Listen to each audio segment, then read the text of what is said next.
Grade 4, nice to see you again. I'm so excited to hear what's going to happen next in our story. We're working on chapter 10 of The Lion, the Witch, and the Wardrobe by C.S. Lewis.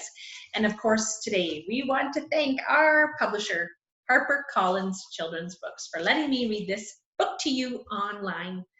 So chapter 10 is called The Spell Begins to Break. And there is a picture. We should start right off the bat of those beavers. There they are. Wouldn't you think it would be strange if you met a beaver that could talk? I think that would be very odd. Seems like all the animals in Narnia can talk. Anyway, here we go with chapter 10. Find a nice comfy place to sit and listen. And maybe you have a brother or a sister, mom and dad, who want to listen too. Everyone is welcome. So chapter 10, here we go. The spell begins to break. Now we must go back to Mr. and Mrs. Beaver and the 3 other children. And soon, as Mr. Beaver said, there's no time to lose. Everyone began bundling themselves into coats, except Mrs. Beaver, who started picking up sacks and laying them on the table and said, "Now, Mr. Beaver, just reach down that hand, and there's a packet of tea, and there's sugar and some matches, and if someone will get 2 or 3 loaves out of the crock over there in the corner." "What are you doing, Mrs. Beaver?" explained Susan. She's obviously concerned about food. "Packing a load for each of us, dearie," said Mrs. Beaver very coolly. "You don't think we'd set out on a journey with nothing to eat, do you?" "But we haven't time," said Susan, buttoning the collar of her coat. "She may be here any minute."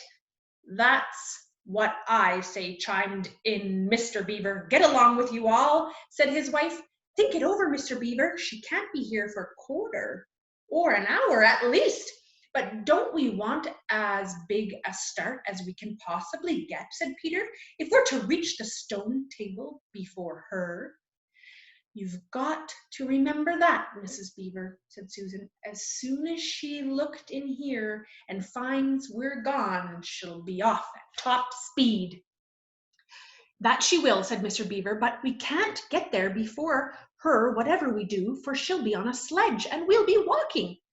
"Then have no hope? Do we have no hope?" said Susan. "Now, don't you get fussing, there's a dear," said Mrs. Beaver, "but just get half a dozen clean handkerchiefs out of the drawer, 'cause we've got a hope. We can't get there before her, but we can keep her under cover and go by ways she won't expect, and perhaps we'll get through." "That's true enough, Mrs. Beaver," said her husband, "but it's time we were out of this. And don't you start fussing either, Mrs. Beaver," said his wife. "There, that's better. There's 5 loads and the smallest for the smallest of us. That's you, my dear," she added, looking at Lucy. "Oh, do please come on," said Lucy. "Well, I'm nearly ready now," answered Miss Beaver at last, allowing her husband to put her into her snow boots. "I suppose the sewing machine is too heavy to bring." "Yes, it is, Mr. Beaver. A great deal too heavy. And you don't think you'll be able to use it while we're on the run, I suppose?" "I can't abide the thought of what witch fiddling with it," said Mrs. Beaver, "and breaking it or stealing it, as likely as not." "Oh, please, please do hurry," said the 3 children. And so at last they all got outside, and Mr. Beaver locked the door.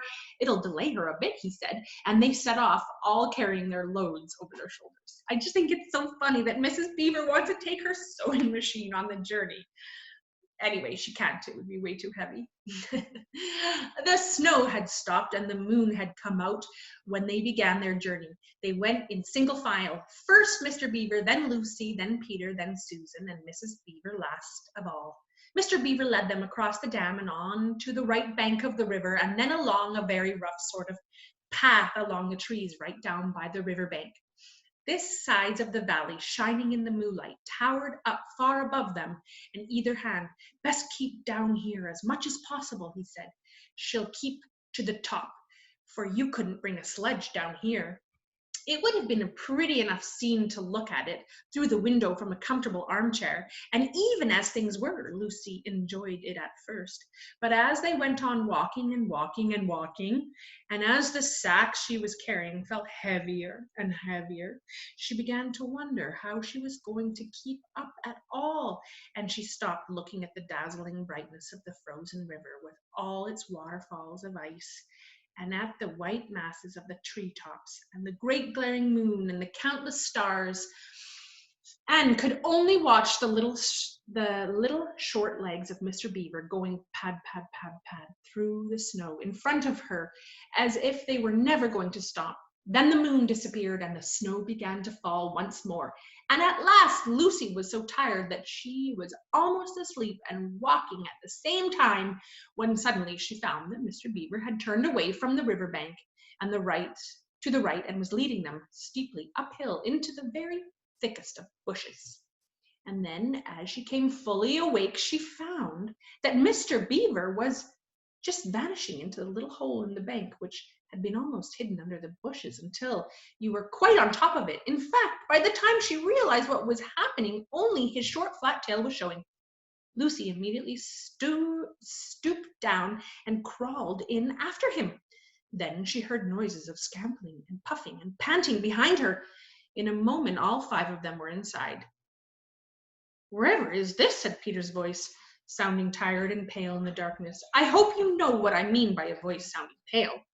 "It's an old hiding place for beavers in bad times," said Mr. Beaver, "and a great secret. It's not much of a place, but we must get a few hours of sleep." "If you hadn't all been in such a plaguey fuss when we were starting, I'd have bought some pillows," said Mrs. Beaver. It wasn't nearly such a nice cave as Mr. Tumnus's, Lucy thought. Just a hole in the ground, but dry and earthy. It was very small, so that when they all lay down, they were all bundles of clothes together. And what with that and being warmed up by their long walk, they were really rather snug. If only the floor of the cave had been a little smoother. Then Mrs. Beaver handed round in the dark a little flask of which everyone drank something. It made one cough and sputter a little and stung the throat, but it almost made you feel deliciously warm after you'd swallowed it, and everyone went straight to sleep. It seemed to Lucy over the next minute, though really it was hours and hours later, when she woke up feeling a little cold and dreadfully stiff and thinking how she would like a hot bath. Then she felt a set of long whiskers tickling her cheeks and saw the cold daylight coming in through the mouth of the cave. But immediately after that, she was very wide awake indeed, and so was everyone else. In fact, they were all sitting up with her and their mouths and eyes wide open, listening to a sound which was the very sound they'd been thinking of, and sometimes imagining they'd heard during their walking last night. It was a sound of jingling bells. Mr. Beaver was out of the cave like a flash the moment he heard it. Perhaps you think, as Lucy thought for a moment, that this was a very silly thing to do, but it was really a very sensible one. He knew he could scramble to the top of the bank among bushes and brambles without being seen, and he wanted above all things to see which way the witch's sledge went. The others all sat in the cave waiting and wondering. They waited nearly 5 minutes. Then they heard something that frightened them very much. They heard voices. "Oh," thought Lucy, "he's been seen. She's caught him." Great was their surprise when a little later they heard Mr. Beaver's voice calling to them from just outside the cave. "It's all right," he was shouting. "Come out, Mrs. Beaver, come out, sons and daughters of Adam. It's all right. It isn't her." This was bad grammar, of course, but that is how beavers talk when they are excited.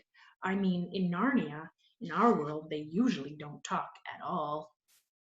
So Mr. Beaver and the children came bundling out of the cave, all blinking in the daylight, and with earth all over them, and looking very frowsty and unbrushed and uncombed, and with their sleep in their eyes.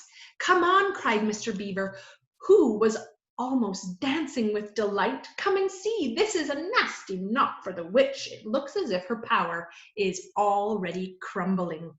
"What do you mean, Mr. Beaver?" panted Peter as they all scrambled up the steep bank of the valley together. Didn't I tell you, answered Mr. Beaver, that she'd made it always winter and never Christmas? Didn't I tell you? Well, just come and see. I'm getting shivers to think about what it is that Mr. Beaver sees. And then they were all at the top and did see. It was a sledge, and it was reindeer with bells on their harnesses.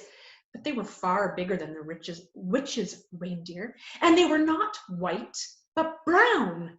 And on the sledge sat a person whom everyone knew the moment they set eyes on him. He was a huge man in bright red robe, bright as holly berries, with a hood that had fur inside it and a great white beard that fell like a foamy waterfall over his chest. Everyone knew him because, though you see people of his sort only in Narnia, you see pictures of them and heard them talked about even in our world, the world on this side of the wardrobe door. But when you really see them in Narnia, it is rather different. Some of the pictures of Father Christmas in our world would make him look only funny and jolly, but now that the children actually stood looking at him, they didn't find it quite that at all. He was so big and so glad and so real, and they all became quite still. They felt very glad, but also solemn. I've come at last, said he. She kept me out for a long time, but I have got in at last. Aslan is on the move. The witch's magic is weakening. And Lucy felt running through her that deep shiver of gladness, which you only get if you are being solemn and still. And now, said Father Christmas, for your presents. There is a new and better sewing machine for you, Mrs. Beaver. I will drop it in your house as I pass. If you please, sir, said Mr. Beaver, making a courtesy. It's locked up. Locks and bolts won't make a difference to me, said Father Christmas. And as for you, Mr. Beaver, when you get home you will find your dam finished and mended and all the leaks stopped and a new slice gate fitted. Mr. Beaver was so pleased that he opened his mouth very wide, and then he couldn't say anything at all. Peter, Adam's son, said Father Christmas. Here, sir, said Peter. Though these are your presents. These are your presents, was the answer. Are they all and they are tools, not toys. The time to use them is perhaps not at hand. Bear them well. With these words, he handed to Peter a shield and a sword. The shield was the color of silver, and across there ramped a red lion, as bright as ripe strawberry as the moment when you picked it. The hilt of the sword was of gold, and it had a sheath and a sword belt and everything it needed. And it was just the right size and weight for Peter to use.